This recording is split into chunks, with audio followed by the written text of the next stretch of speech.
Welcome to the Slop Farm. Enjoy the video. Start by removing the 3 T30 Torx bolts per rail. Pop off the plastic end caps with a flat trim tool to expose two 10mm hex bolts inside each cap. Use a 10mm socket to remove the end cap bolts. Release any rubber trim gently. Pry the outer cover toward the center to reveal additional clips. Keep track of plastic clips and washers.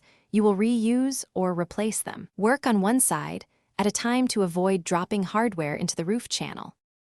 Lift the rail slightly and slide it rearward to disengage front clips. Once rearward, tilt the rail upward at the rear to free the middle clips, then slide forward a few millimeters to clear the front retainers. Support the rail with both hands. It weighs about 3 to 5 kg, so use a second person if needed. Carefully lift straight up to avoid bending the rail or scratching paint.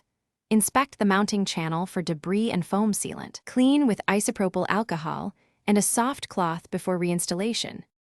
Reinstall rails by aligning clips, sliding forward until they click into place. Start with the front clips, then seat the middle and rear attachments, making sure each plastic clip compresses fully. Replace any worn washers or clips and reinstall the end cap bolts hand tight, then torque the T30 Torx bolts to 6 to 8 Nm using a torque driver. Refit plastic end caps and rubber trim. Test fit crossbars and verify rails are flush and secure before driving. Recheck. Thanks for watching.